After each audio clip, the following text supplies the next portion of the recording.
Good morning, नमस्कार। स्वागत है आपका स्टडी IQ यूट्यूब चैनल पर। हमारी चल रही थी रेलवे की सीरीज का आज हमारा डे 110 है। डे 106 से हमने स्टार्ट किए थे मॉक टेस्ट इस सीरीज का ये मान सकते हैं। सिलेबस हमने कंप्लीट कर लिया, रिवीजन कंप्लीट कर लिया, कई सारे हमने सवाल डिस्कस कर लिए। यहाँ पर सबसे इम्पोर्टेंट पार्ट है अपना मॉक टेस्ट। रीज़न ये है कि इसके अंदर पूरी की पूरी मैथ्स एक साथ आपकी कवर होती है, प्लस मॉक टेस्ट का लेवल अब तक रेलवे ने जैसे पेपर पूछे हैं उनसे बढ़ा करके आपका रहता है।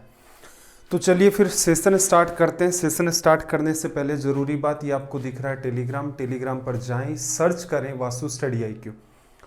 ये अपना टेलीग्राम का चैनल है। यहाँ पर डेली बेसिस पर आपको क्लासेस के लिंक मिलते हैं, क्लासेस की PDF मिलती हैं। नीचे वाला पार्ट अपना डाउट ग्रुप है, जहाँ आप एग्ज़ाम रिलेटेड अपने डाउट्स पूछ सकते हैं। तो आज के मॉक टेस्ट का सबसे पहला सवाल देखना ज़रा, आपके सामने स्क्रीन पर है। सबसे पहले सवाल में इसने आपसे क्या कहा? इसने कहा कि A, B और C तीनों अलग अलग एक काम को 24, 15 और 12 दिन में पूरा कर सकते हैं। B और C ने ये काम स्टार्ट किया, 3 दिन के बाद छोड़ दिया। A अकेला रिमेनिंग वर्क को कितने दिन में पूरा करेगा? सिंपल सी अप्रोच है भाई। 24, 12, 15 का एलसीएम लोगे तो 24, 12 का तो 24 हो गया, 24 और 15 का लोगे तो 120। टोटल वर्क हमने कितना मान लिया यहाँ पर? 120 लड्डू खाने हैं, ठीक है। बी और सी ने काम स्टार्ट किया, 3 दिन तक इन्होंने कितना काम किया है? बी की इफिशियंसी इसके अंदर डिवीजन कर दो, 15 का 8 आ जाएगी। सी की इफिशियंसी इसमें डिवीजन कर दो, 12 का 10 आ जाएगी। 10 और 8 18, दोनों मिलकर के हर रोज 18 लड्डू खाते हैं। 3 दिन में 18 गुणा 3 54 लड्डू खा लिए। लड्डू टोटल कितने थे भाई? आपके 120 थे। टोटल वर्क ये था 120, 54 कर लिया। 54 कर लिया तो रिमेनिंग वर्क अपने पास कितना बचा भाई? 66। किससे करवाना है? ए से। ए की इफिशियंसी कितनी है? 120 में 24 का भाग दो, हर रोज 5 लड्डू खा सकता है। कितना टाइम लगेगा भाई? 13 5 65 और 1/5। ये आपका हो गया रिजल्ट, यहाँ से ऑप्शन डी। एग्जाम में आपको ये सवाल इसी वे में डील करने हैं। रीजन क्या? इससे करेंगे तो आपके सवाल इजी वे में सोल्व हो जाएंगे। क्वेश्चन नंबर 2 की बात करते हैं। तो देखो इसने क्या कहा कि x की वैल्यू फाइंड करके बताओ कि 100 की पावर 17 माइनस 1 और प्लस का साइन 100 की पावर 34 प्लस x 9 से टोटली डिवाइड होता है। तो सीधे सीधे दिमाग लगाते हैं हम लोग कि ये जो डेटा दे रखा है इसमें 9 का डिवीजन करते हैं। 100 में 9 का डिवीजन करोगे, लिखने की नीड नहीं है मेरे हिसाब से, डिटेल में हम पढ़ चुके हैं हर बात को। 100 में 9 का डिवीजन किया, रिमाइंडर 1, 1 की पावर 17, 1 ही होगा, 1 में से 1 चला गया 0। इसका मतलब पहला पार्ट तो डिविजिबल है, हट गया। फिर देखना 100 की पावर 34, 9 का डिवीजन, रिमाइंडर 1, 1 की पावर 34, 1 ही रहेगा रिमाइंडर, प्लस x का हमें कोई आइडिया नहीं है, और अपोन में क्या बचा अपने पास? 9। अब ये क्या कह रहा है कि x की वो वैल्यू बतानी है जिससे टोटल मामला सोल्व करके अपना यहां तक आ गया। 9 से डिविजिबल है तो बेटर क्या रहेगा? x की वैल्यू यहां पर क्या रखी जाएगी? 8। सिंपल सा लॉजिक है, कुछ खास करना ही नहीं था। ये आपकी एग्जाम अप्रोच हो गई। चलो भाई सवाल नंबर 3 की बात कर लेते हैं। क्वेश्चन नंबर 3 में क्या कहा? √12 पैटर्न ध्यान आ रहा होगा मेरे ख्याल से। नहीं ध्यान आ रहा है तो आना चाहिए, इंपॉर्टेंट है। 12 की पावर, अब देखो कितनी बार आपका अंडर रूट हुआ? 1 2 3 4 5 6 बार अंडर रूट लगा है। तो क्या लिखोगे यहाँ पर? 2 की पावर 6, और यहाँ क्या आएगा? 2 की पावर 6 में से 1 को लेस करना है। 2 की पावर 6, 2 की पावर 3, 8 गुणा 8 64, 64 में से 1 लेस कर दिया 63। एग्जाम में आप चाहते तो सीधे सीधे ये लिख सकते थे, या फिर ऑप्शंस में भी आप चीज़ों का सहारा ले लेते तो आपको आइडिया है कि किस हिसाब से ये वाले आपके सवाल डील होते हैं। चलो भाई सवाल नंबर 4 की बात करते हैं। नंबर सिस्टम का ही एक आपका सवाल है। देखो इसने क्या कहा? एक भाजक भागफल का 15 गुना और शेषफल का 3 गुना, डिवाइजर जो है वो 15 टाइम है आपका कोसेंट का, और 3 टाइम्स है रिमाइंडर का। If the remainder is 40 find the dividend. एक एक करके मैं सारी बातें लिख देता हूं। जब भी आप एकदम बेसिक तरीके से डिवीजन करते हैं, ठीक है, डिवीजन करते हैं, यहां तक आप मामला सोल्व करके लाते हैं तो यहां आपका बचता है शेषफल या फिर क्या कहते हो रिमाइंडर, लिखा जा सकता है। ठीक है, शेषफल आपका 40 हो गया।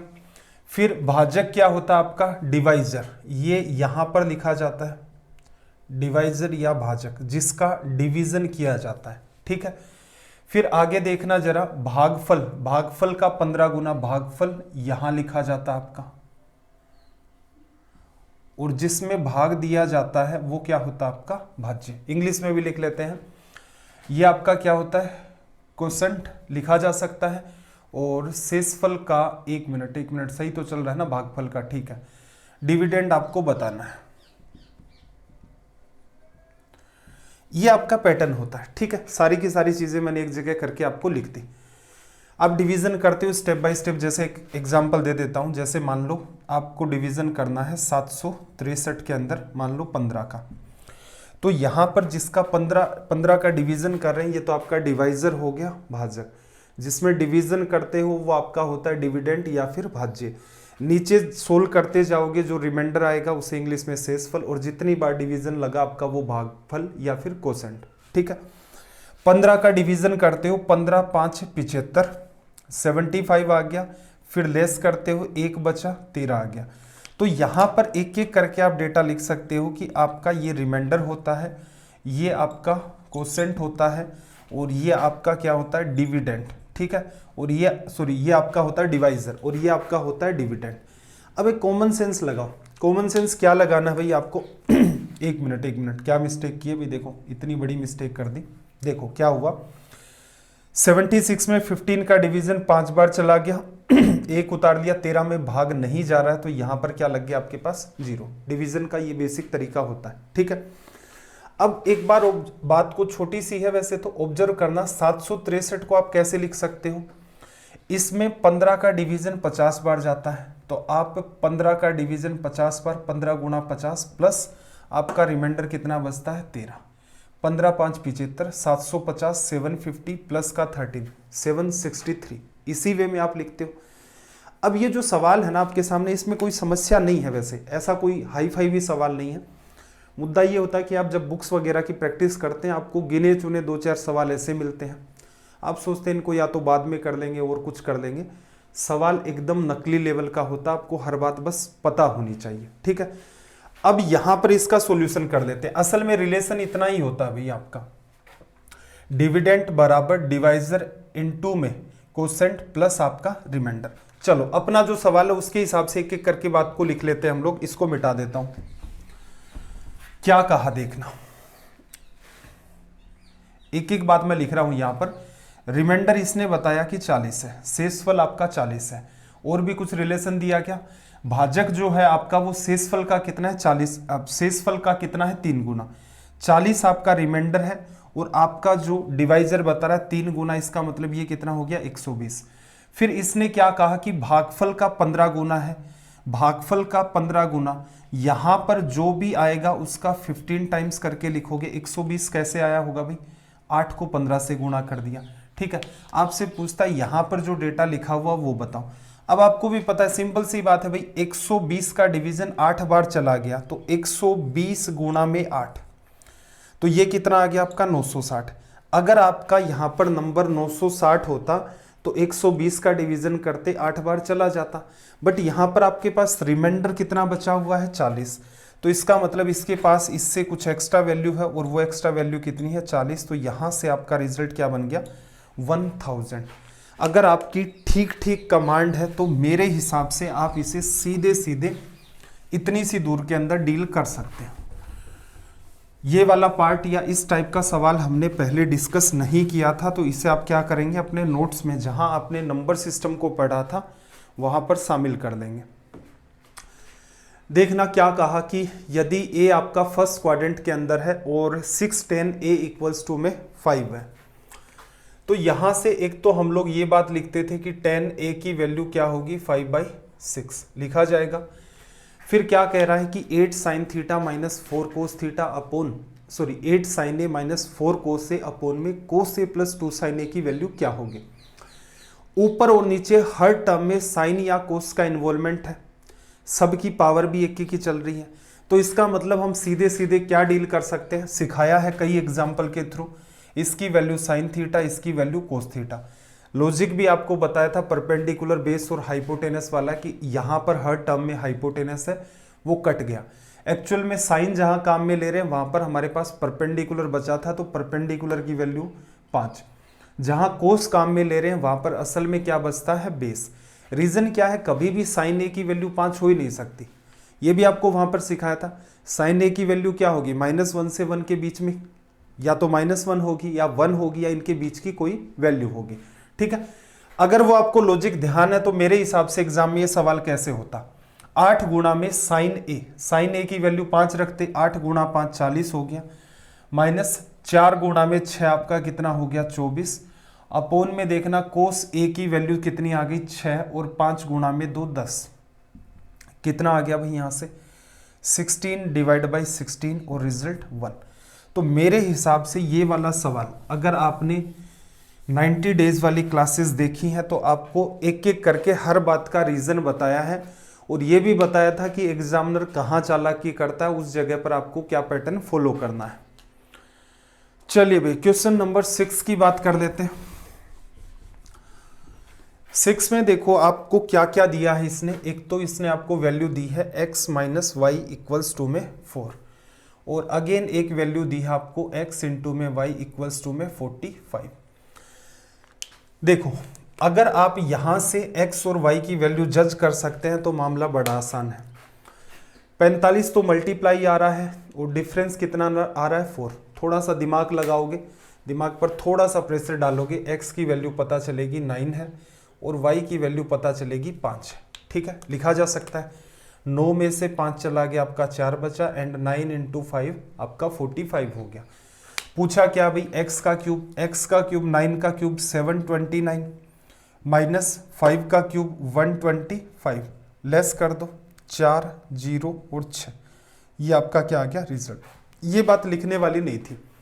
अगर आपको ये बात नहीं पता है तो क्या करोगे, जरूरी नहीं है कि हमेशा 4 और 45 ही आई इसी पैटर्न का आएगा कि आप x और y की वैल्यू इजी वे में जज कर लेंगे, कई बार मुश्किल भी हो जाता है।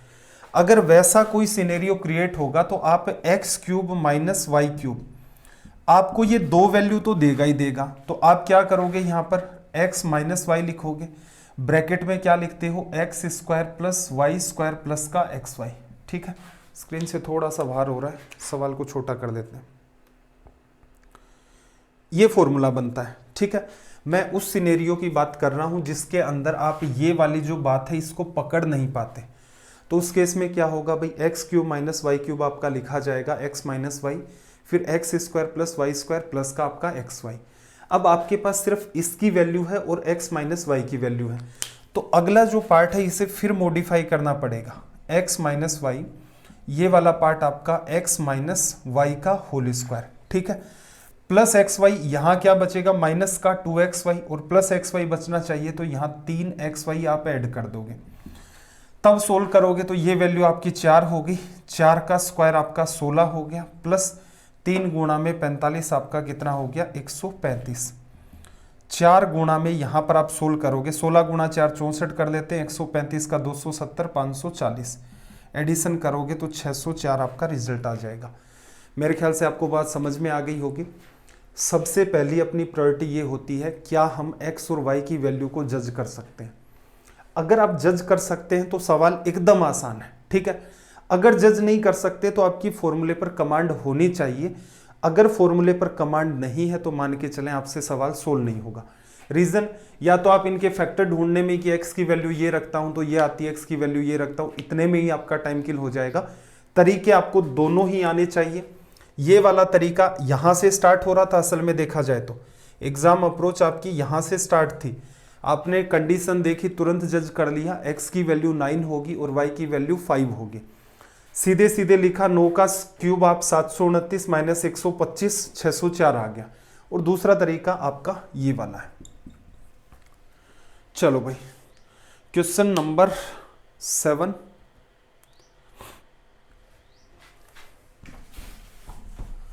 सात नंबर सवाल देखना।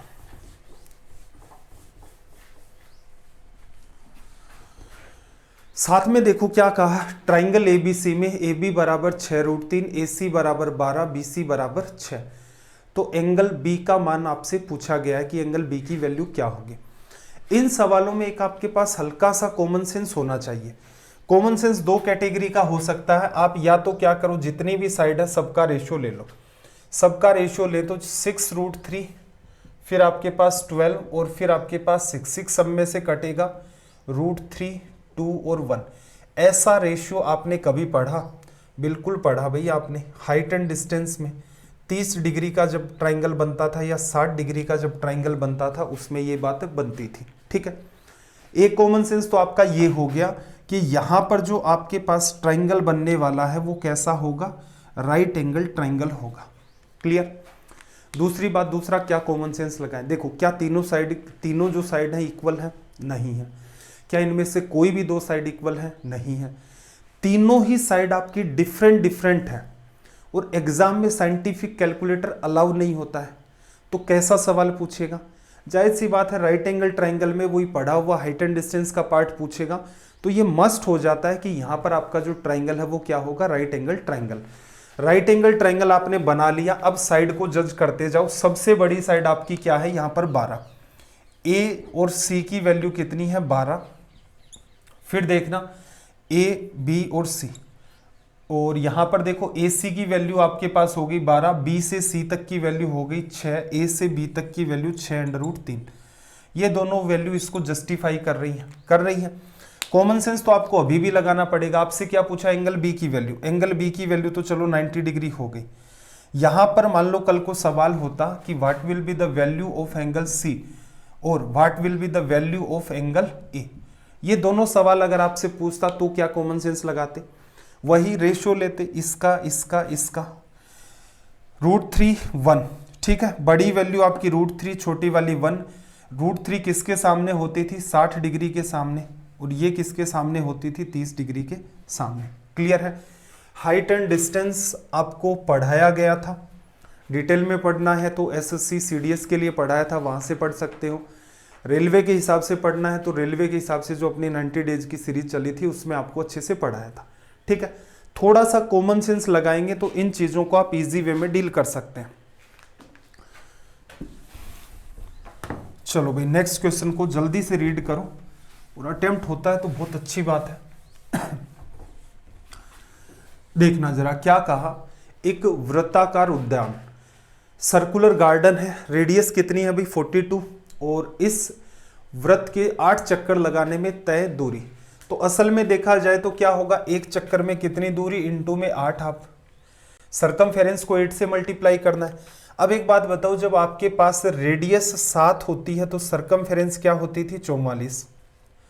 किसका यूज कर रहा हूं मैं, टेबल का। टेबल का क्यों कर रहे हैं भाई, आपको पढ़ा रखा है कि जैसे ही आपके पढ़े हुए में से चीजें निकल के आए, एक बच्चा तो नॉर्मल वे से इन चीजों को डील कर रहा है, आप सीधे सीधे क्या लिखते, रेडियस अगर 7 होती तो सरकमफेरेंस कितनी हो जाती अपनी 44, लेकिन रेडियस है कितनी 42, 7 से कितने टाइम है, 6 टाइम्स है, तो इसका मतलब 6 गुना ही सरकमफेरेंस हो गई।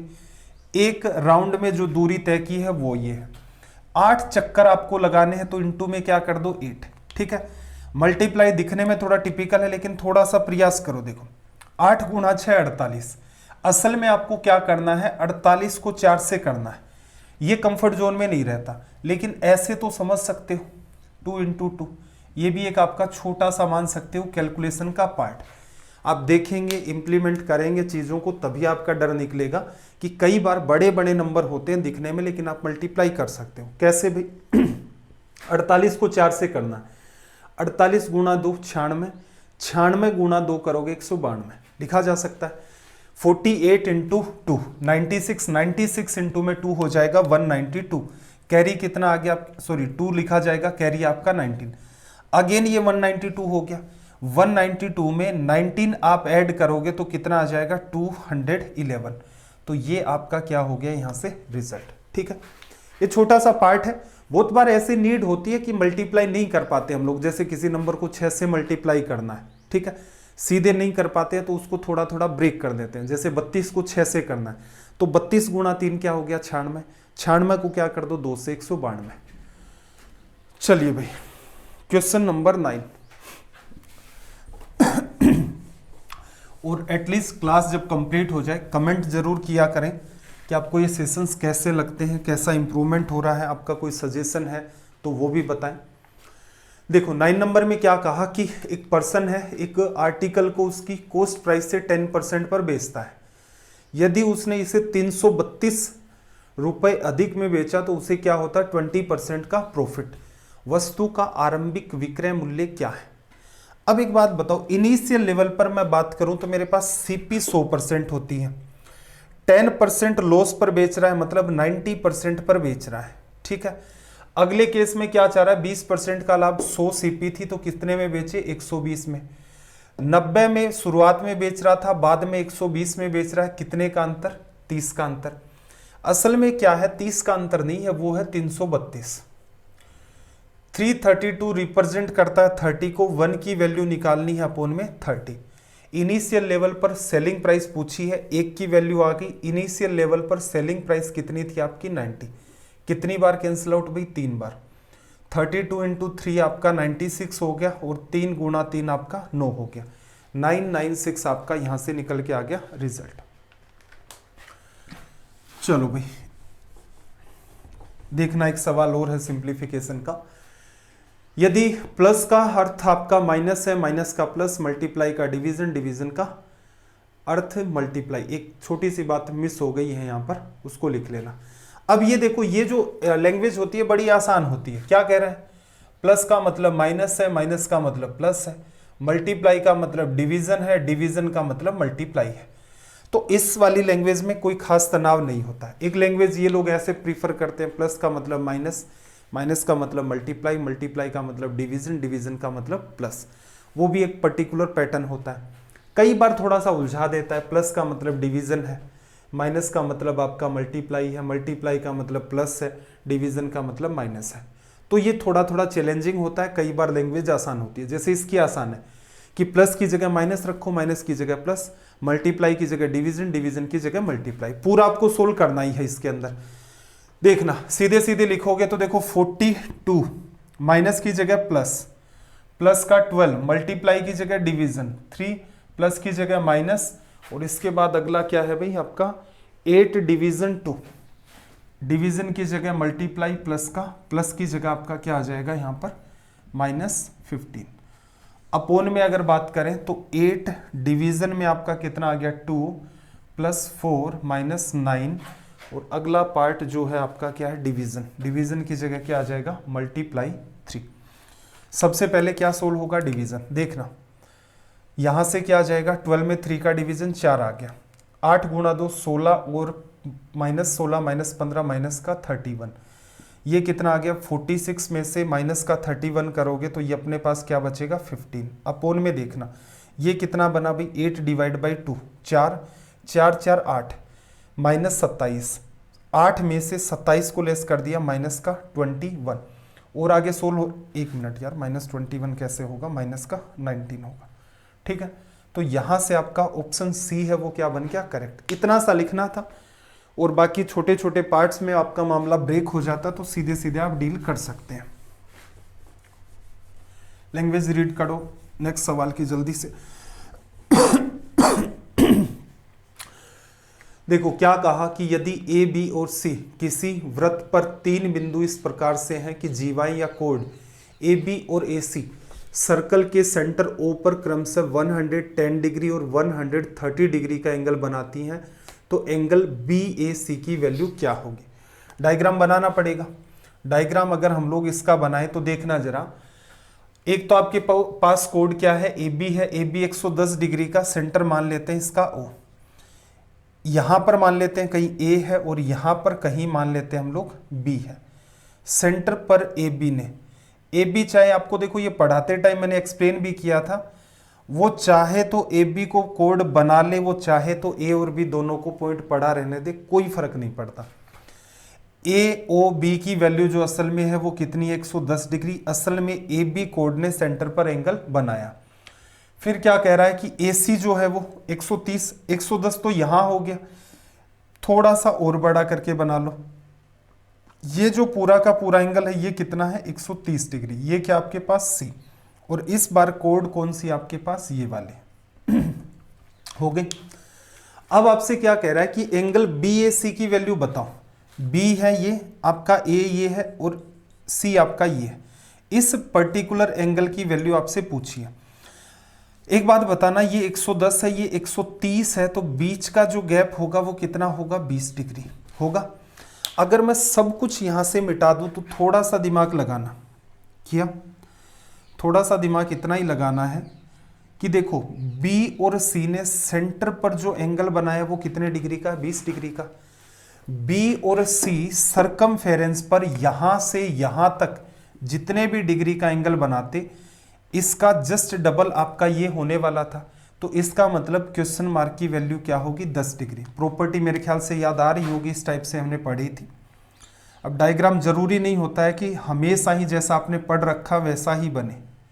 अगर ये एंगल आपका थीटा था तो ये वाला एंगल क्या बन रहा था यहाँ पर, 2 थीटा।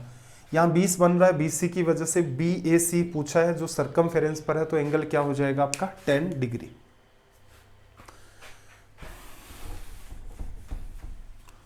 चलो भाई जल्दी से नेक्स्ट क्वेश्चन को सोल्व करो। क्या कहा कि कोई ट्रेन है, एक पोल या खंबे को 12 सेकंड में और 170 मीटर लंबे एक पुल को 36 सेकंड में पार करती है। ट्रेन की स्पीड आपसे पूछी है। नकली सवाल। देखो जब ट्रेन किसी पोल को क्रॉस करती है तो खुद की लंबाई के बराबर दूरी चलती है। कितनी देर चली, 12 सेकंड। 12 सेकंड के अंदर वो खुद की लंबाई के बराबर चलेगी। जब ये किसी पुल को, ब्रिज को जब क्रॉस कर रही है तो टाइम कितना लगा, 36 सेकंड। इस 36 सेकंड में क्या है, वो खुद की दूरी भी चलेगी प्लस 170 मीटर ब्रिज है उस दूरी को भी चलेगी। खुद के बराबर जब डिस्टेंस कवर करेगी तो टाइम कितना लगेगा, 12 सेकंड। टोटल 36 सेकंड है, 12 सेकंड तो खुद के लिए ही चले गए। पीछे कितने बचे, 24 सेकंड। 24 सेकंड में उसने ब्रिज के जितनी दूरी तय की है। दूरी कितनी है भाई, 170 मीटर, और टाइम कितना लगा, 24 सेकंड। तो स्पीड क्या होगी, डिस्टेंस अपॉन में आपका टाइम। लेकिन ये तो मीटर पर सेकंड में है, किलोमीटर पर आवर में बदलना है, तो मल्टीप्लाई कर दो 18/5 से। 6 से कैंसिल आउट किया, 3 टाइम्स 4 टाइम्स। 5 गुणा 4 20 की वजह से एक जीरो खत्म। 17 गुणा 3 51 में नीचे 2 बचा हुआ था, तो कितना आ जाएगा, 25.5 kilometre per hour. Option C आपका करेक्ट हो गया।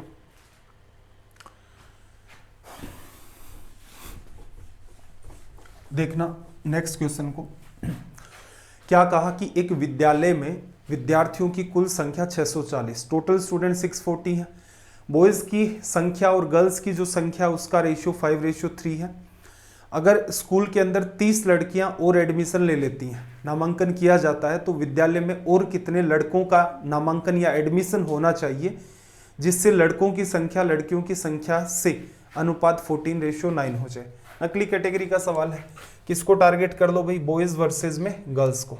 ठीक है, इनिशियल लेवल पर देखना टोटल स्टूडेंट कितने हैं भाई, 640। एग्जाम में क्या करना उस बात को सुनो।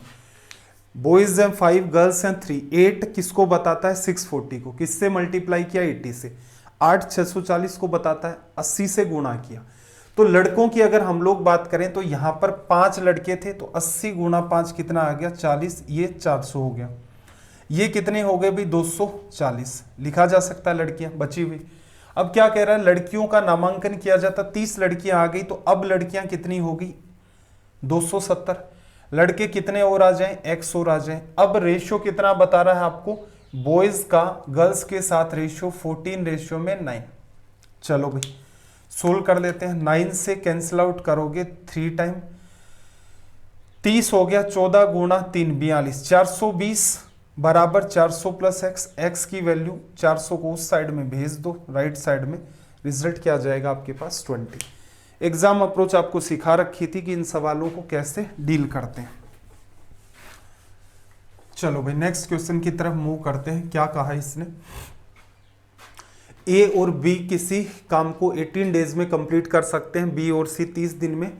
सी जो है वो ए की तुलना में दुगुना कार्य कुशल है। यदि सी की तुलना में, सॉरी, ए है वो डबल इफिशिएंट है, किसके कंपैरिजन में, सी के कंपैरिजन में।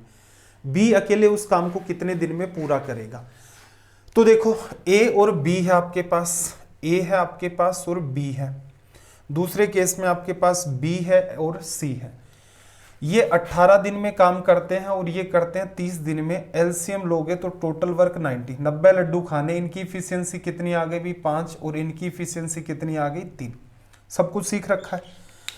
अब यहां पर छोटी सी बात ऑब्जर्व करना, सी के कंपैरिजन में ए डबल इफिशियंट है। इसकी इफिशियंसी अगर मैं एक्स मान लेता हूं तो इसका मतलब ए की इफिशियंसी क्या होगी मेरी, just double x plus x. अब एक बात बताओ, दोनों की इफिशियंसी जो है b प्लस एक्स की इफिशियंसी किसको बताती है, 3 को। यहां भी b प्लस एक्स की इफिशियंसी किसको बताएगी, 3 को बताएगी। दोनों इस पूरे की वैल्यू b प्लस एक्स की वैल्यू कितनी है 5, b प्लस एक्स की इफिशियंसी 3, तो इसका मतलब 2 किसकी जगह आ सकता है, x की जगह। अगर 2 आपका x की जगह आ गया और आपको काम किससे करवाना है, सिर्फ b से। x बराबर आपका 2, x बराबर यहां पर 2, टोटल ये 3 बन रहा है, तो b की इफिशियंसी 1। काम है 90 लड्डू खाना, b हर रोज 1 लड्डू खा सकता है, तो ऑप्शन डी आपका यहां से क्या हो गया, करेक्ट। ठीक है, कुछ खास मेरे हिसाब से नहीं है क्योंकि हमने टाइम एंड वर्क में अच्छे लेवल के सवाल डिस्कस किए थे। चलो भाई, एक इंपॉर्टेंट सवाल है, इसको थोड़ा सा स्टार मार्क लगा लेना।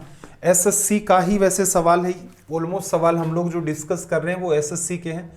रीजन क्या है, रेलवे के अंदर कोई बहुत इंपॉर्टेंट सवाल नहीं मिल रहे हैं, उनको मैं बीच बीच में साथ साथ उठा रहा हूं। तो आपको उन चीज़ों से लेकर तो तनाव मुक्त रहना है कि क्या पढ़ना है क्या नहीं पढ़ना है।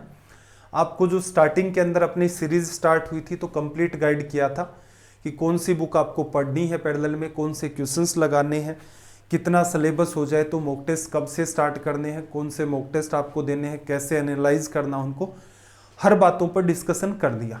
ये वाले मॉक टेस्ट ऐसे होंगे, इनका लेवल थोड़ा ठीक है और ये रिलेवेंट है, इरिलेवेंट नहीं है। ये वो सवाल हैं जो बार बार एसएससी के अंदर रिपीट हुए हैं, ऐसे सवाल हैं। देखो, डील करने के कई सारे तरीके हैं। असल में देखो, आपसे बात क्या पूछी गई है पहले तो उस पर ऑब्जर्व करना। आपसे बात जो पूछी गई है A B plus B C plus C A upon में बी सी है। अब मैं क्या करूं, ए बी प्लस सी ए लिख लूं अपॉन में बी सी। देखो एक बात बताना, 5 प्लस 7 प्लस 3 है, इसमें डिवीजन करना है 6 का। आपका मन करे तो ऐसा कर लो, 5/6 7 प्लस 3/6, ठीक है। आपका मन करे तो 5/6 प्लस 7/6 प्लस 3/6, जैसे आपका मन करे आप इसको लिख सकते हैं।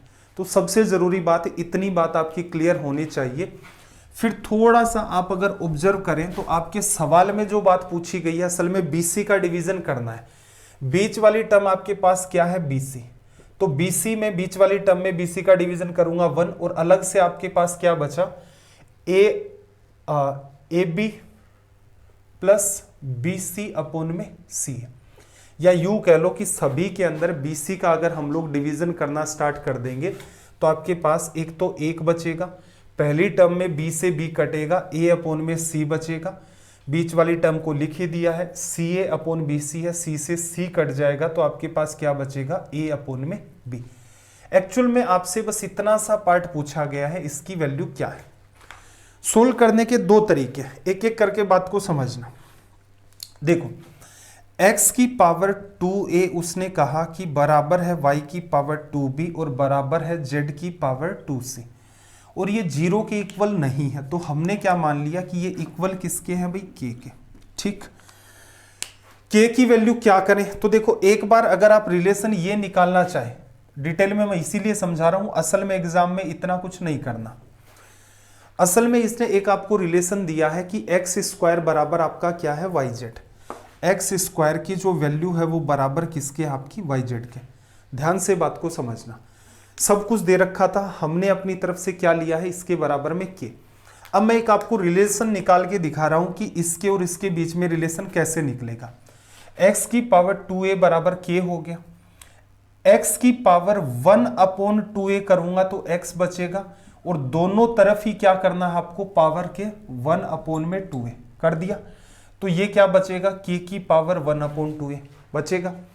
ऐसे ही देखना, इसका और इसका रिलेशन निकालोगे, y की पावर 2b बराबर k, y की पावर पूरे का लेफ्ट में और राइट में पावर 1/b करो, 1/2b करोगे, 2b से 2b कट गया, क्या आ जाएगा, k की पावर 1/2b।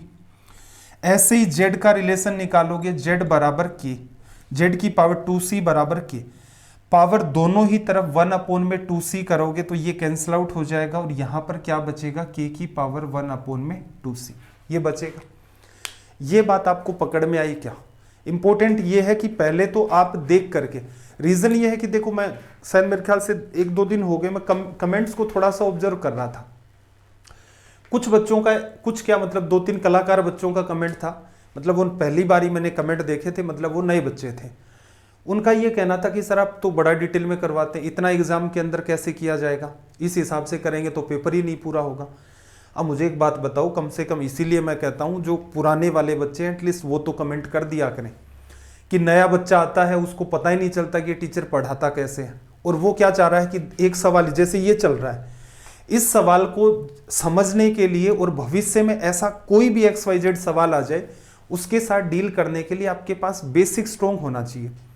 अब आप ये चाहते हो कि मैं आपके सामने कोई वाहियात सी बात कर दूं, x बराबर y बराबर z बराबर 1, a बराबर b बराबर c बराबर 1, इस हिसाब से किया, वही वैल्यू ऑप्शन में पुट कर दी तो 1/1 रिजल्ट 3 आ गया। ठीक है, इसी को अगर मैं दूसरी वैल्यू लेकर के करूं तो इस पूरे सवाल को वापस वैल्यू पुट से कॉन्ट्राडिक्ट भी कर सकता हूं। तो मैं ये चाहता हूं कि टाइम आपको देना पड़ेगा, कोई आपके पास और उपाय है नहीं। ऐसी कोई जड़ी बूटी आती तो मैं आपको पहले ही बताता कि मैथ्स हम सीरीज स्टार्ट करेंगे, उससे पहले ये जड़ी बूटी है, सुबह से हम इसको कूट करके पानी के साथ लेना है और उसके बाद आपको मैथ पढ़नी है, जिससे क्या होगा, सवाल देखते ही आपका आंसर आएगा। ऐसा तो है नहीं, टाइम आपको देना पड़ेगा। इस चीज़ को समझने में कम से कम 5 मिनट आपको लगेंगे, लेकिन ये तय है कि एक बार आपने समझ लिया तो भविष्य में आप ऐसा कोई भी सवाल है इजी वे में डील कर सकते हैं। तो मैं आपको सीधे सीधे इतनी सी बात कह रहा था कि असल में जो बात आपको दे रखी है उसी के हिसाब से अगर आप चले तो आप सीधे सीधे वैल्यू निकाल सकते हैं। अब देखना एग्जाम में क्या करते हैं आपने देखा x² बराबर yz, आप एग्जाम में क्या करते हैं इस बात को थोड़ा सा ध्यान से देखना। x की पावर 2a है, हमने अज्यूम कर रखा है राइट साइड में क्या, k। तो एक बात बताओ मुझे, x की वैल्यू क्या होगी, k की पावर 1/2a होगी। x की वैल्यू इक्वल में जहां 0 है ना, नॉट इक्वल्स टू 0 है, हम आगे एक इक्वल लगाते हैं और उसकी जगह k लिखते हैं, इक्वल्स टू k। x की पावर 2a बराबर आपका k है, दोनों तरफ पावर 1/2a करोगे तो x बराबर k की पावर 1/2a आ जाएगा। इसका आपको क्या करना है, स्क्वायर करना है, बराबर y की वैल्यू क्या होगी, वही पावर 1/2b, z की वैल्यू वही पावर 1 k की पावर 1/2c, मल्टीप्लाई में है तो एडिशन हो जाएगा। चलो भाई, ये वाला पार्ट आपका कैंसिल आउट हो गया, इसके साथ हो जाता है। अब ये वाली वैल्यू देखो, बेस दोनों का सेम है तो आप कह सकते हैं कि 1/a की जो वैल्यू है वो बराबर किसके है, देखना इन दोनों का एलसीएम 2bc और यहां पर आपका c प्लस b। अगर मैं गुणा कर देता हूं a का और 2 इधर ले आता हूं, a का मल्टीप्लाई इधर कर दें तो ये बनता है। अब गौर से देखना, ये जो आपसे सवाल पूछा गया है इसके अंदर ab plus bc plus c है, bc का bc में डिवीजन कर दोगे तो क्या बनेगा, आपका 1 बनेगा, बीच वाली टर्म। ऊपर क्या है, ab प्लस ca अपोन में क्या है bc, ab plus ca upon में क्या है bc, इसकी जगह क्या आ गया, 2 आ गया। तो रिजल्ट क्या है, पूरे के पूरे सवाल का आपका क्या बन गया, 3 बन गया। एक तरीका ये हुआ कि आप इसके इक्वल में k मान सकते हैं और सवाल बड़ा स्मूथ वे में ये आपका सोल्व हो जाता है। ठीक है, मेरे हिसाब से इसमें कोई बहुत ज्यादा कलाकारी नहीं है। यहां पर 1/a लिखते हो, जैसे ही बात को ऑब्जर्व करते हो आपको तुरंत ये दिख जाता है। एक दूसरी अप्रोच और भी हो सकती थी। दूसरी अप्रोच क्या हो सकती है भाई, बात को थोड़ा सा अंडरस्टैंड करना। सेकंड अप्रोच देखो, लेफ्ट साइड में आपके पास x² है, राइट साइड में y इंटू जेड है। इंपॉर्टेंट बात इतनी सी है कि इधर बेस आपका x है तो इधर भी दोनों चीजों का बेस आप x ले लो। x कैसे लोगे तो थोड़ा ध्यान से समझना। आपके पास x की पावर 2a बराबर y की पावर 2b है। अगर मैं लिखना चाहता हूं x की फॉर्म के अंदर कोई भी डेटा, जैसे मुझे y की वैल्यू लिखनी है, y बराबर ऊपर से नीचे आया, मैंने पावर 1/2b कर दी, ये कट गया, y बचा, इधर भी तो करना पड़ेगा, पावर अपॉन में 2b करोगे, 2 से 2 कट गया तो क्या बचेगा, a/b। मैं आपको इतना ही कहना चाह रहा हूं कि इधर बेस आपका अगर x है तो y को भी इस तरीके से लिखो कि उसका बेस x बने, z को भी आप इस तरीके से लिखें, उसका बेस क्या बन जाए, आपका x बन जाए। ठीक है, इतना अगर आपको समझ आ गया तो एक बार के लिए फिर से पूरा का पूरा देख लो सेकंड अप्रोच, और मैं पर्सनली प्रीफर करता हूं कि एग्जाम में ऐसे किया जाए तो ज्यादा बेहतर है। देखो लेफ्ट साइड में आपके पास क्या है, x² बराबर y को लिखना है x की फॉर्म में, तो x की पावर 2a बराबर y की पावर 2b, पावर अपॉन में 1/2b 1/2b कर दोगे तो x की पावर इधर क्या बचेगा, a अपॉन में b बच गया। ठीक है, प्लस देखना इनटू के अंदर आपके पास क्या था, z को भी आप क्या लिखो, x की पावर 2a बराबर z की पावर 2c, 1/2c कर दोगे तो x की पावर 2a अपॉन में 2c, a अपॉन c बच गया, इनटू में x की पावर a अपॉन में c, तो दोनों ही ऐड हो जाएंगे। अब मुझे एक बात बताना, यहां पर कंपैरिजन करके इसकी जो वैल्यू, बेस दोनों का सेम है, ये वाली बात जो है वो किसके बराबर है, इसके, और जो आपसे पूछा गया है AB plus BC plus CA upon में BC, तो ऑब्जर्व करना जो बीच की टर्म है उसकी वैल्यू तो क्या होगी, BC अपॉन BC 1 बन गया, पहली टर्म AB अपॉन में BC, B से B कट गया, A अपॉन C, तीसरी टर्म में देखो CA अपॉन में BC, C से C कट गया, A अपॉन B, इसकी जगह 2 आ गया, रिजल्ट क्या होगा पूरे का 3। तो अगर आपके, मेरा ये मानना है, अगर आपके कॉन्सेप्ट ठीक है, कॉन्सेप्ट ठीक करने में टाइम लगता है, मुद्दा ये है कि ये जो चीजें हैं ये हो जानी चाहिए थी 10th तक के अंदर ही कवर। ठीक है, अब ये मत कहना कि सर एनसीईआरटी के अंदर तो 10th में भी कम चीजें हैं, नहीं कम नहीं है, काफी सारी हैं, और उन्होंने भी जगह जगह हिंट कर रखा है कि ऐसे ऐसे सवाल आप वो डील करें तो आपका काम चल जाता है। प्लस जो रेफरेंस बुक है, बच्चे जनरली आजकल पढ़ते ही हैं 9th-10th के साथ कोई ना कोई रेफरेंस बुक्स, वो लोग उनमें और भी लेवल के सवाल डाल के रखते हैं। तो ये चीजें तो ऐसी थी, इनको पहले सीख लेना चाहिए। अब आप सीखना इनको चाहते नहीं, आप ये चाहते हैं कि टीचर कुछ ऐसी सी वाहियात वैल्यू पुट कर दे, आपको सेटिस्फेक्शन मिल जाए कि हाँ इसका आंसर 3 आ गया। 1 1 1 जब आप वैल्यू रखते हैं तो चारों ऑप्शन कॉन्ट्राडिक्ट भी होते हैं। ठीक है, तो इस बात का भी आपको विशेष ध्यान रखना है, वैल्यू पुट की नीड है नहीं। असल में देखा जाए सीधा सा कॉन्सेप्ट है, देखते ही पूरा का पूरा सवाल आपका हिट हो रहा है एक लाइन लिखते ही। चलो भाई 16 नंबर का सवाल देखना, और जिस भी सवाल को स्टार मार्क कर रहा हूं उसको बिल्कुल आपको नोट्स के अंदर उतारना है, जो जो मेथड बताएं उनको उतारना है। कहीं कंफ्यूजन हो रहा है तो फिर से, और फिर भी कंफ्यूजन है तो डाउट ग्रुप पर आप पूछ सकते हैं। देखो √x प्लस 1 अपॉन में √x की वैल्यू 3 है, क्यूब पर जाना, पहले क्या कर दो, स्क्वायर करोगे तो क्या आएगा भाई, 3 का स्क्वायर माइनस 2 7, इधर x प्लस 1/x की वैल्यू 7 आ गई, क्यूब में जाना है तो 7 का क्यूब माइनस 3 गुणा में 7, 7 का क्यूब 343 में से 7 गुणा 3 21 लेस करोगे, रिजल्ट 322, ऑप्शन बी। अलजेब्रा के जो 7 पैटर्न थे उसमें हमने इस बात को पढ़ा था। 17 नंबर देखना, आयत की लंबाई 40% और चौड़ाई 20% कम कर दी, एरिया x% बढ़ गया, x की वैल्यू देखना, एरिया क्या होता है, लेंथ इनटू में विड्थ। एरिया पहले क्या था, देखो 40% लंबाई बढ़ाई, 40% 2/5 होता है, पहले लेंथ आपकी अगर 5 थी तो बाद में लेंथ कितनी हो गई, 5 + 2 7। विड्थ जो है इसकी वो 20% कम कर दी, पहले विड्थ आपकी कितनी थी 20%, 1/5 5 ले लो तो बाद में कितनी हो गई 4। 25 से कितना हो गया भाई 28 हो गया, 3 का इंक्रीज किस पर, 25 पर, परसेंटेज में कन्वर्ट करना है, multiply by 100, 4 bar cancel out हो गया, रिजल्ट 12। ठीक है, 12%। ये जो काम कर रहे हैं ये करने की नीड नहीं है क्योंकि ये सिंपल सा काम है, लंबाई गुणा चौड़ाई हर बच्चे को पता है। देखना जरा नेक्स्ट क्वेश्चन। 6 नंबर्स आपको गिवन है, पहली 5 संख्याओं का योग 6वीं संख्या का 7 गुना है, यदि उनका औसत 136 है तो छठा नंबर आपको बताना है। टोटल आपके पास 6 संख्याएं हैं, पहली 5 संख्याओं का जो सम है वो छठी संख्या का 7 गुना। 6 नंबर को अगर मैं x मान लेता हूं और इनका 7 टाइम्स कर देता हूं तो ये कितना आ जाएगा, 7 टाइम्स 7x। ये 5 नंबर का सम है, ये आपका छठा नंबर है, तो कुल मिलाकर के 8x आपका सम बना, सभी नंबर का सम। एवरेज 136 है, तो एक बात बताओ 136 कितने नंबर का एवरेज है? 6 नंबर का। तो सभी नंबर का टोटल करोगे तो 136 इंटू 6 होगा, लिखा जाएगा। सबका सम इस रिलेशन के आधार पर आप लिख सकते हो कितना है? 8x। सोल्व कर लें, x की वैल्यू तो चाहिए। 8 से तो ये कटेगा नहीं, क्या करो 2 से काटो, ये 3 बन गया, ये 4 बन गया, 4 से काटोगे 3 4, 34 गुणा 3, 30 3 90, 4 3 12। सिक्स्थ जो नंबर है आपका वो कितना निकल के आ गया? 102।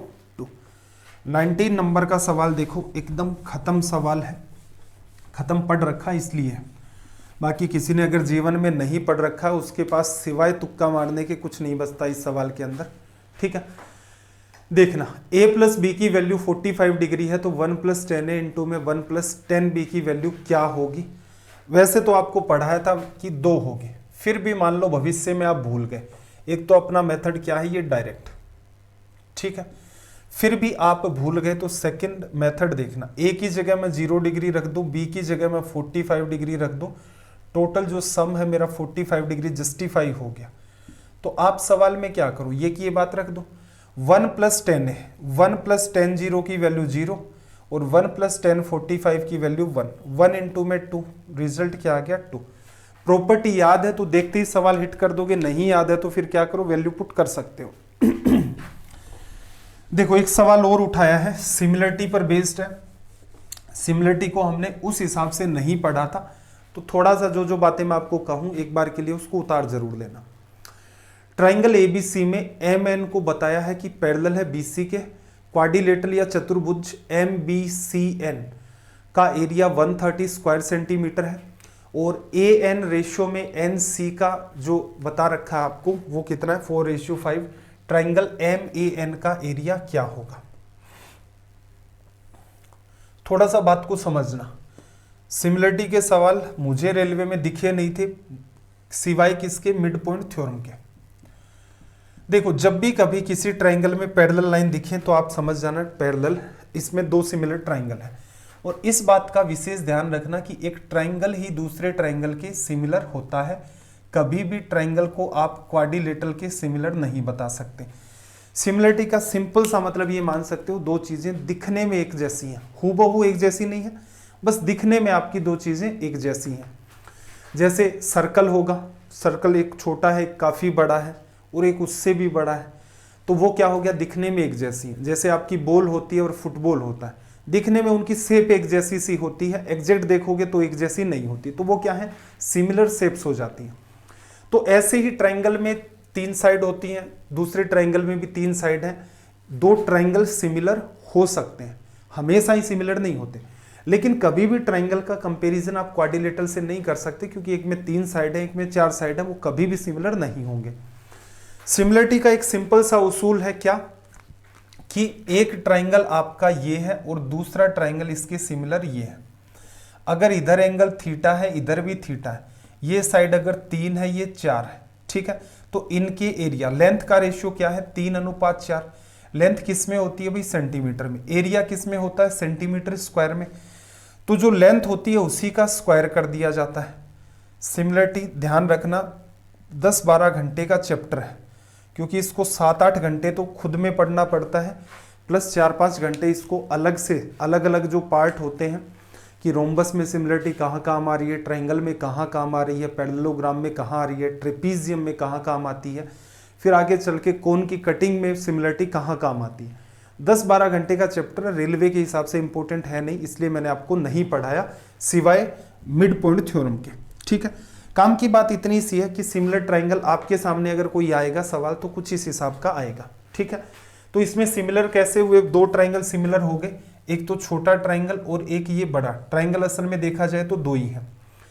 अब ध्यान रखना कंपैरिजन किसका किससे करोगे? ट्राइंगल का ट्राइंगल से। अब AN की वैल्यू कितनी है? 4 और NC की वैल्यू कितनी है? 5। छोटा जो ट्राइंगल है इसकी जो साइड आपको दे रखी है, डिटेल में लिख देता हूं मैं, AMN, ये 4 है। बड़े वाला जो ट्राइंगल है कौन सा है? AB और C। इसकी साइड देखना कितनी है? 9। साइड लेंथ यूनिट क्या होती है? सेंटीमीटर।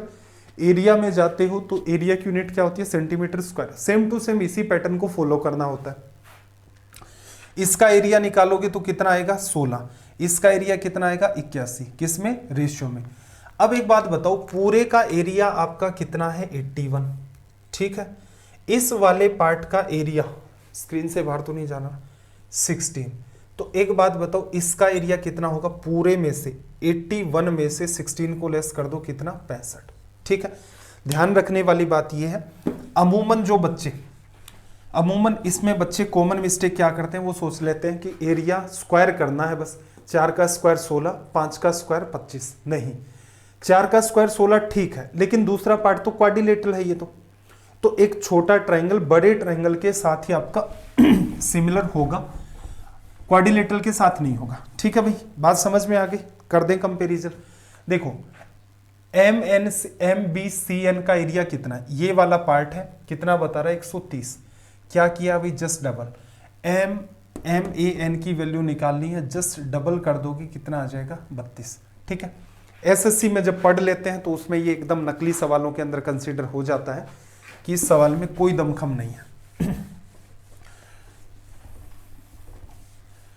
चलो भाई नेक्स्ट क्वेश्चन की तरफ मूव करते हैं। एक दुकानदार वस्तुओं का मूल्य इस तरह अंकित करता है कि अंकित मूल्य मार्क प्राइस पर 28% का डिस्काउंट देने पर भी 12% का लाभ, अंकित मूल्य 225 CP।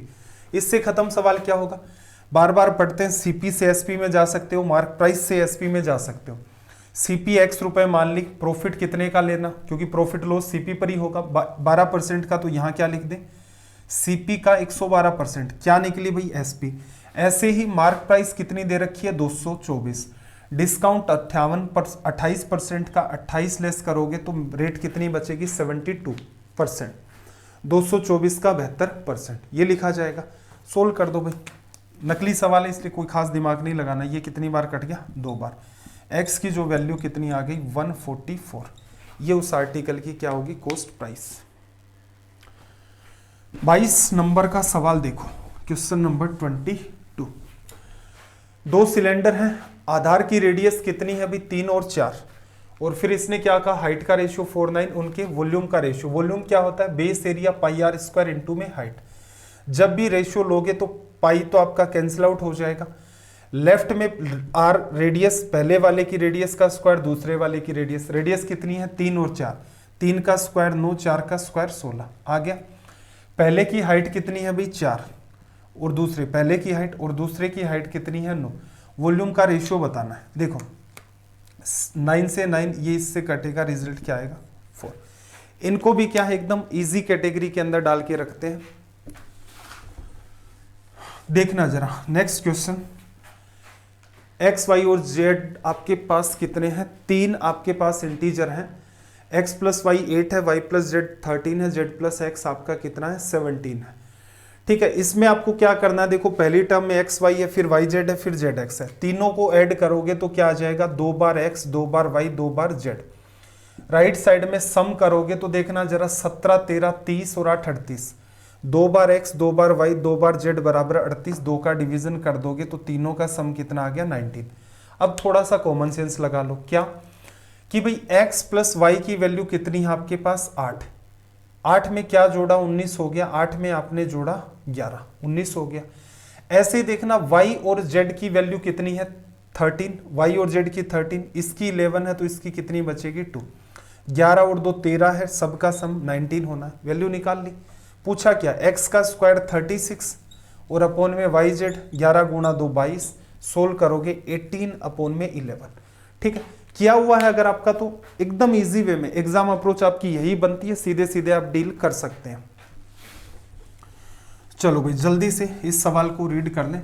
सुबह के टाइम क्या आपका पढ़ने का मन नहीं होता है, शाम को जितने बच्चे आते थे उससे कम बच्चे आते हैं, मतलब मॉर्निंग के अंदर, लेकिन जो आ रहे हैं इसका मतलब उनका सिंसियरिटी का लेवल कुछ ज्यादा ही हाई है। देखना क्या कहा, ट्राइंगल ABC को मतलब के क्षेत्रफल 44 सेंटीमीटर स्क्वायर है, DBC का मिड पॉइंट है, EAB का मिड पॉइंट है, तो ट्राइंगल BDE का एरिया क्या होगा। कोई भी रैंडम ट्राइंगल मान लो, ये मान लिया हमने, ठीक है। ये ट्राइंगल अपना हो गया ABC। अब इसने क्या कहा भाई, डी जो है वो बीसी का मिड पॉइंट है, बीसी का जो मिड पॉइंट है वो क्या होगा आपका डी, लिखा। फिर इसने क्या कहा, ई जो है आपका ए बी का मिड पॉइंट है, ई जो है आपका ए बी का मिड पॉइंट है। फिर इसने क्या कहा कि ट्रायंगल बी डी ई का एरिया, इस ट्रायंगल का एरिया क्या होगा, टोटल का कितना है 44। एक बात बताओ, आपको सिंपल सी बात कही थी, इस साइड का मिड पॉइंट आ गया, इसका मिड पॉइंट आ गया, इस साइड का भी एक बार के लिए मिड पॉइंट ले लो। मिड पॉइंट आपने ले लिया, इसको इससे मिला दिया, तो आपको बताया था कि इसका एरिया अगर एक है, इसका भी एक होगा, इसका भी एक होगा, इसका भी एक होगा। तो कहने का मतलब बड़े ट्रायंगल का एरिया कितना है 4, और ये वाला जो पार्ट आपसे पूछा जा रहा है इसका एरिया क्या होगा 1। असल में यही हमारी मिड पॉइंट थ्योरम थी जिसका रिजल्ट आपको बताया था।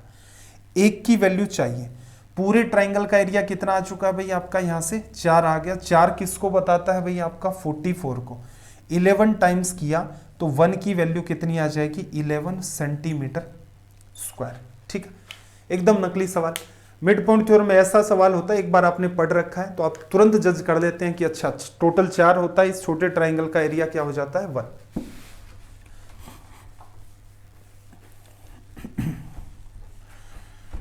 देखना नेक्स्ट क्वेश्चन में क्या कहा भाई, साधारण ब्याज पर किसी वार्षिक ब्याज दर प्रतिशत है, सिंपल इंटरेस्ट है, 4,300 रुपए की एक राशि 2 साल में बढ़कर कितनी हो गई 46-44 हो जाती है। तो कौन सी राशि साधारण ब्याज द्वारा इसी ब्याज दर पर 5 वर्ष में बढ़कर 10,080 हो जाएगी। देखो 4300 से कितनी हो गई भाई 344 बढ़ गई ना, 344 का इंक्रीज हुआ है किस पर 4300 पर, कितने परसेंट का इंक्रीज हुआ, मल्टीप्लाई कर दें हम लोग 100 से, 100 से करोगे ये पार्ट इससे कट गया, ये अगर आप काटोगे कॉमन सेंस लगाओ, 40 को किससे करें 340 के आसपास, 8 से करोगे, 8 3 24, 8 4 32, 2 34, 8% ब्याज मिला। लेकिन 8% आपको कितने साल में मिला है भाई 2 ईयर में। 1 ईयर में जितना भी ब्याज मिलता है वो क्या होती है आपकी रेट ऑफ इंटरेस्ट। तो ब्याज की दर कितनी है भाई आपकी 4%। अब क्या कह रहा है कि कौन सी राशि साधारण ब्याज सिंपल इंटरेस्ट से 5 साल में बढ़कर 10,080 हो जाएगी। यहां मैंने डेटा चेंज कर दिया था भाई 10,080, ये कुछ और था मेरे ख्याल से 10,070 होगा या 10,040 होगा, कुछ ऐसा सही है। ठीक है चलो देख लेते हैं। दर कितनी आ गई 4%, 1 साल में ब्याज 4%, 5 साल में कितना मिलेगा भाई 20%। 20% का मतलब आपका पैसा क्या होगा 20% 1/5 होता है, 5 रुपए पर 1 का ब्याज मतलब 5 रुपए 6 बन जाएंगे।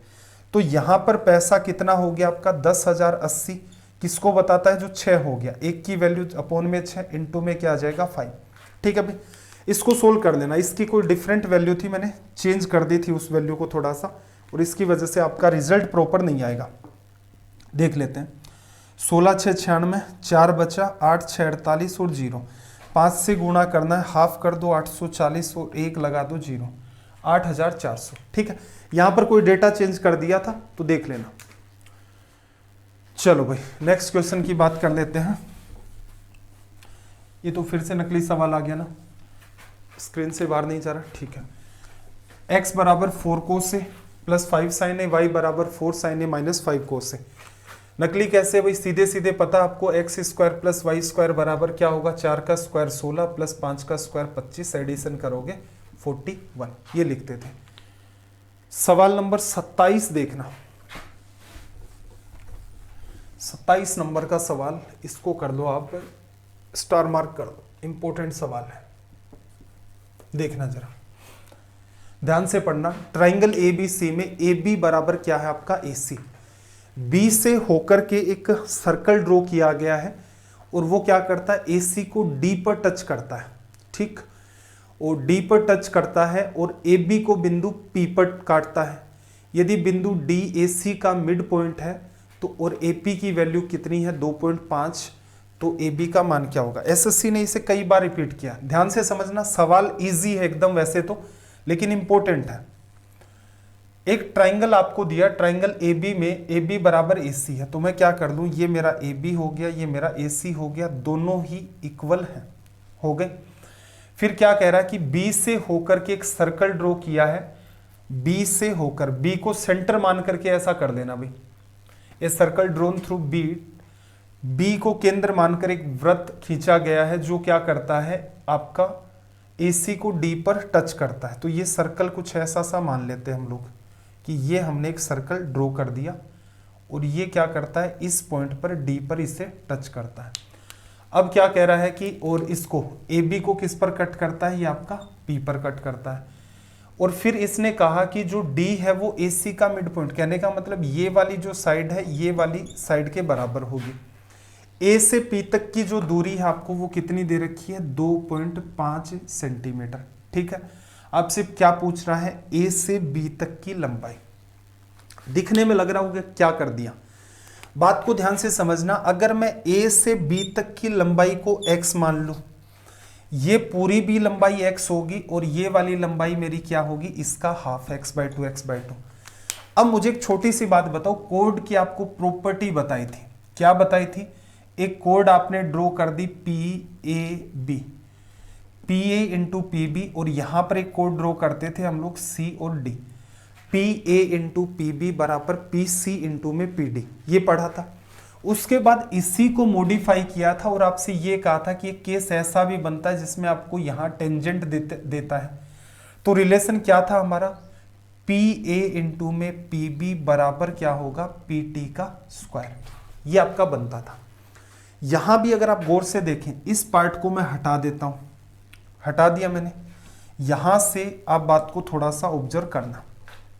देखो ऑब्जर्व आपको असल में क्या करना है, सवाल इंपॉर्टेंट कैसे हुआ। एक बच्चा ये सोच सकता है कि A से P तक का मल्टीप्लाई और A से B तक का मल्टीप्लाई क्या कर दे, 2.5 को x से गुणा कर दे, बराबर में क्या आ जाएगा, AD इंटू में AT। क्यों, टेंजेंट की तरह बिहेव कर रही है। तो ये एक्स स्क्वायर अपॉन में 4, x से x कट गया, 25 गुणा 4 बराबर 10। ठीक है, एग्जामिनर ने SSC में ये सवाल डाला था बड़ी ही चालाकी के साथ, और इस सवाल को कई बच्चों ने गलत किया था। गड़बड़ क्या हुई है, गड़बड़ ये हुई है कि भाई जब भी कभी आप काम में लेते हो AB का कोड होना जरूरी है, AB का जीवा होना जरूरी है।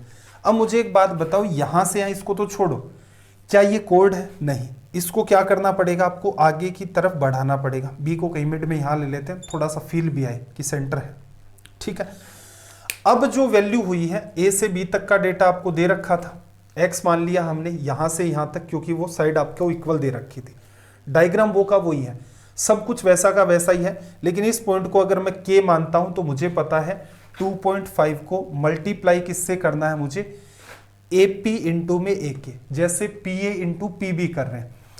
अब आप क्या करोगे, यहां पर कोई ना कोई रेडियस लोगे। देखो इसकी वैल्यू क्या माने, पूरी x है, ये वैल्यू क्या होगी, x माइनस 2.5, रेडियस है ना, तो इसका मतलब यहां से यहां तक की वैल्यू क्या है, x माइनस 2.5। अब देखना A से B तक x है, आगे x माइनस 2.5 है, तो पूरी की पूरी वैल्यू क्या होगी, दोनों को ऐड कर दो, 2x माइनस 2.5 हो गया। राइट साइड में क्या आ जाएगा भाई, एक्स स्क्वायर अपॉन में 4। आप इसे जब सोल्व करेंगे तो देखना ये इधर गुणा होगा, 25 गुणा 4 100, ये वैल्यू बन गई आपकी 10। 10 इंटू में ये कितना हो जाएगा, 5/2, या एज इट इज इसको पढ़ा रहने दो, 2x माइनस 2.5 बराबर एक्स स्क्वायर। अब आप क्या करो, यहाँ बाई ऑप्शन वैल्यू रखो। जैसे मान लो हम लोग 10 रखते, ये क्या होता, 100 बन जाता, या एक 10 से 10 कट जाता, 20 में से 2.5 चला गया, 10 थोड़ा ना आएगा, मतलब ही नहीं है। अपने पास अगली वैल्यू क्या है, जैसे रखने को 7.5 रखें अगर हम लोग, 7.5 रखोगे, ये 15 है, 15 में से आप लेस करोगे 2.5 को, कितना बचेगा, 12.5। 12.5 को 10 से करोगे, यहाँ कितना आएगा, 125, और यहाँ 12.5 करोगे तो क्या आ जाएगा, 25/2, 25/2, ये भी बात नहीं बनी। ठीक है, देखो इंपॉर्टेंट बात क्या, कई चीजें उलझ गई, मेरे ख्याल से ये सवाल ऊपर से जाएगा। ठीक है, पेशेंस बना के रखो। असल में देखो अपने पास क्या है, सारा का सारा सिनेरियो, या थोड़ा सा और इजी कर देते हैं, आपको बताया था ना, ये जब आप इसके साथ मल्टीप्लाई करोगे ये क्या हो जाएगा आपका 20x x square. Right side में मैं ले लेता हूँ, x कॉमन ले लिया और माइनस का क्या है मेरे पास 20। ठीक है, 20x, और इस साइड में जब आप लिखोगे एक मिनट मेरे भाई, हटा देते हैं इसको, स्क्रीन को मैनेज करना भी थोड़ा सा मुश्किल हो रहा है। देखना जरा, देखो एक्चुअल में आपके पास क्या है, ये वाला पार्ट है 20x माइनस का 25 बराबर एक्स स्क्वायर। ऐसे बाई ऑप्शन तो नहीं जा सकते आप। बाई ऑप्शन जाने के लिए थोड़ा सा इजी करें, इस पार्ट को इधर ले आओ, x कॉमन ले लिया, 20 माइनस एक्स बराबर क्या आएगा 25। बाई ऑप्शन दिमाग लगाना, अगर मैं 9 रखता हूं, अगर मैं 9 रखता हूं, 9 11 नहीं बात बनी। अगर मैं 7.5 रखता हूं, 7.5 मतलब कितना हो गया 15/2, 7.5 इसमें से लेस हो जाएगा तो कितना आ जाएगा 25/2, ठीक है। और ये वाली बात भी आपकी नहीं बनी, ठीक है, एग्जैक्ट आना चाहिए था। अगर मैं यहां पर 12.5 रखता हूं, इधर 12.5 रखता हूं, 12.5, देखना ये क्या होता है 25/2, 12.5 अगर आप यहां से इसमें से लेस कर दोगे 7.5 क्या होगा 15/2, ये भी बात नहीं बनी। तो इसका मतलब अगर 10 रखते तो भी बात नहीं बन रही है। क्या समस्या की है भाई, एक तो इतना उलझा दिया सवाल को और कैलकुलेशन भी अपनी गड़बड़ हो रही है। चलो फिर तो क्या करें, टाइम किल करने में तो कोई सेन बनेगा नहीं अपना, तो बेटर क्या रहेगा आप एक बार के लिए ट्राई कर लेना, ठीक है। अगर मुझे लगा किसी पार्ट में कॉन्सेप्ट आपको समझ में आ गया होगा, सबसे ज्यादा इंपॉर्टेंट पार्ट है और रोल सिंपल सा इतना ही है, कोड वाली प्रॉपर्टी और जो टेंजेंट वाली प्रॉपर्टी थी कि उसको कैसे डील किया जाए। एक सवाल और उठा लेते हैं भाई, इतना टाइम हो ही गया है तो क्वेश्चन नंबर 28 को और देख लो। कैलकुलेशन देखना भाई, कई सारी चीजें उलझ गई थी तो हो सकता है किसी पर्टिकुलर पार्ट को मैंने मिस कर दिया हो, लेकिन जिस पार्ट में एरर हो सकती है वो मैंने आपको बता दिया। देखो इसने क्या कहा, a plus B plus C बराबर 11, A cube plus B cube plus C cube की वैल्यू पूछी है। देखो a plus B plus C अगर 0 होता था तो a cube plus B cube plus C cube बराबर क्या होता था 3abc, लेकिन ऐसा नहीं है यहाँ पर। तो देखना ये सवाल कैसे सोल्व होता है, a cube B cube plus C cube minus का 3abc बराबर क्या लिखते हो a plus B plus C, और इनटू में यहां आता है आपके पास a square B square C square minus का ए बी माइनस का बी सी माइनस का सी है। मैं सीधे सीधे ही लिख रहा हूं। अब देखना जरा, जब आप ए cube B cube C cube आपसे पूछ रहा है माइनस 3abc, इसको राइट में भेज दो, भेज दिया, बीच में यहां पर प्लस का साइन। जब आप इसे सोल्व करेंगे तो देखो 3 इंटू में abc, abc की वैल्यू आपके पास कितनी दे रखी है उसने माइनस का 135। एग्जाम में फॉर्मूला फिर से नहीं लिखना होता है, सीधे सीधे आप यहां आ गए, A cube plus B cube plus C cube के इक्वल में ये है, इसकी वैल्यू दे दी, फिर बीच में है प्लस का साइन लगा दिया। इस पूरे की वैल्यू कितनी है 11, यहां भी कोई समस्या नहीं है। A square plus B square plus C square, इसकी वैल्यू नहीं है अपने पास, और अपने पास ऑब्जर्व करना माइनस कॉमन ले लोगे, ए बी बी सी सी ए की वैल्यू तो है हमारे पास, कितनी है 3। तो इसकी वैल्यू कहां से लाएं, तो एक इसमें फॉर्मूले में फॉर्मूला काम करता है, a plus B plus C का होल स्क्वायर क्या होता है भाई, A square B square C square plus का twice of A B plus B C plus C. Important बस यही बात है कि इस पर्टिकुलर सवाल में फॉर्मूले के अंदर भी एक फॉर्मूला और इन्वॉल्व हो जाता है। a plus B plus C का होल स्क्वायर ये लिखा जाता है, a plus B plus C की वैल्यू 11, 11 का square 121, twice of A B B C C है, 2 गुणा में ए बी बी सी सी ए की वैल्यू कितनी हो गई 6, 103 गुणा में 2 6, लेस करोगे 115, 115 किसकी वैल्यू आ गई इसकी, तो यहां लिख दी हमने 115, माइनस कॉमन ले लिया, यहां पर कितना मेंटेन होगा आपका 3। इस पर्टिकुलर सवाल की सबसे इंपॉर्टेंट बात यही है, 2017 मेंस में सबसे पहली बार इस टाइप के सवाल देखने को मिले थे जो ठीक ठीक वैल्यूज के साथ पूछे गए थे। हालांकि इससे पहले भी एसएससी ने पूछ रखा था, लेकिन जो लेवल वाले मिले थे जिनमें कैलकुलेशन भी इन्वॉल्व थी, सीजीएल 2017 मेंस से देखने को मिल रहे थे। अब क्या करना है, सारा डेटा रख दिया, ये फॉर्मूला आपको पहले से पता है, फॉर्मूला ये भी आपको पता है पहले से। एग्जामिनर आपसे सवाल इसलिए पूछता है कि आप ए बी सी को ब्रेक करने में कोई ना कोई दिमाग लगाएं, ब्रेक इजी वे में होगा नहीं, उसमें आपका एक्सट्रीम टाइम किल होगा, और ऐसा भी हो सकता है कि लास्ट तक ही ब्रेक नहीं कर पाए। फॉर्मूला अप्लाई करना था, रिजल्ट आ जाता। देखना 135, 5 3 15 39 और 1 40, ठीक है। ये कितना आ गया भाई आपका 112, 112 11 ना, ये गुणा करोगे 11 से, 2 3 2 1, 1232 में से 405, 12 में से 5 चला गया तो 7 बचा। ये 1 हो गया आपका, इसको लेस करोगे तो 2 बचेगा और ये कितना बचेगा 8। तो रिजल्ट कितना आ गया भाई आपका 827। चलो भाई 29 वाला भी ऐसा करते हैं, अगली क्लास में ही करेंगे। ये मिस हो गया है वैसे सवाल, पिछली क्लास में भी नहीं कर पाए थे। ये वाला था वैसे तो पिछली क्लास में होमवर्क, आपके सामने होमवर्क ही रख देता हूं मैं, ऐसा करूं स्क्रीनशॉट ले लो। ये भी आपका एक ट्रिग्नोमेट्री का इंपॉर्टेंट पैटर्न है। चलो भाई जरूरी बात करते हैं। देखो मॉक टेस्ट नंबर आपका कितना है, ये 5। एक तो सवाल की कैलकुलेशन में हम लोग फंस गए, तो थोड़ा सा आप उसको देखना। कॉन्सेप्ट मैंने बता दिया, बच्चे एरर कहाँ पर करते हैं, किस पॉइंट पर करते हैं और तुरंत के तुरंत आंसर कैसे 10 निकाल देते हैं। वो उसमें एरर हो रही थी, उस सवाल का अच्छा लेवल था कोड के हिसाब से। कोड की जो प्रॉपर्टी बनती है, टेंजेंट की जो आपकी प्रॉपर्टी बनती है, तो एक सवाल में तो हमने गड़बड़ कर दी। आखिरी सवाल ऐसा है कि काफ़ी इंपॉर्टेंट है, इसको समझाने में भी स्क्रीनशॉट आपने ले लिया होगा, देखना घर पे ट्राई करके। इंपॉर्टेंट है, वो दिखने में आसान लग रहा है लेकिन वो आसान सवाल है नहीं, ठीक है। कैलकुलेटिव नेचर का है, वैसे तो क्या है आसान ही है, क्या समस्या उसके अंदर। अब जरूरी बात यह है कि यहाँ जहां जहां मैं आपको स्पेशली स्टार मार्क करवाता हूं कि ये वाले सवाल आपको करने हैं, ये वाला तरीका आपको सीखना है। आप पहले जहां नोट्स बना रहे थे या तो उसमें कर दो, यहाँ या फिर पैरेलल के अंदर कोई नोटबुक डाल लो। उस नोटबुक डालने का फायदा ये है कि देखो अर्थमेटिक में तो शायद ही आपको कोई ऐसा सवाल मिलेगा कि जिसमें मैं आपको ये कहूँ कि ये काफ़ी इंपॉर्टेंट सवाल है, इस सवाल को कॉपी करना, फिर ये करना वो करना। एडवांस मैथ के जितने भी सवाल होंगे उन्हीं में से आपका मेनली इंपॉर्टेंट सवाल मिलेगा।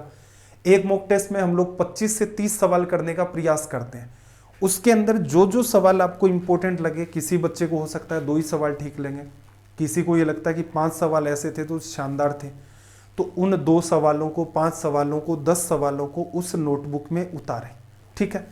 इससे क्या होगा, एग्जाम का अगर आपकी का लेवल बढ़ता है, अभी तक नहीं बढ़ा है लेकिन मैं ये तो वादा नहीं कर सकता कि एग्जाम का लेवल नहीं बढ़ेगा। अगर लेवल बढ़ता है तो फिर आपके लिए कोई समस्या पैदा नहीं होगी। क्यों? आपकी तैयारी का स्तर काफी बढ़ चुका है, ठीक है। सेशंस बिल्कुल मैं ये मानता हूं कि मैं इजी सवाल आपको नहीं करवा रहा, बीच बीच में इजी सवाल आ रहे हैं, लेकिन अपने जो काफ़ी सारे सवाल हैं वो हैं कॉम्प्लिकेटेड, जिनमें काफ़ी कुछ सीखने के लिए है। कई सवाल ऐसे हैं जिनका नेचर कैलकुलेटिव है। पर्पज यही है कि पेपर का लेवल अगर टिपिकल होता है और आप एक बार सोल्व करके जा चुके होते हैं तो आपके लिए वो चीज़ें बैलेंस करना एग्जाम हॉल के अंदर टफ टास्क नहीं होती। अदरवाइज हम लोग यहाँ इजी टू मॉडरेट में लगे रहें, डिफिकल्ट सवाल ना करें। आपके सामने लगातार 5 अगर डिफिकल्ट सवाल आ जाएंगे, बच्चे मोरल तोड़ दे, उनका मोरल ही डाउन हो जाता है कि यार कैसे सोल्व करेंगे, क्या होगा। तो वो सारे के सारे चैलेंजेस हैं, हमें उनसे निपटना है। तो बेटर क्या रहेगा, मेहनत करते रहें, जो सवाल इंपॉर्टेंट लगे उसे उतार लें और उसको 2, 4, 5 दिन के बाद फिर से एक बार रिवाइज कर लें। आपका दिन रात सब मंगलमय हो। चलिए फिर मिलते हैं अगली क्लास में। जय हिंद, जय भारत।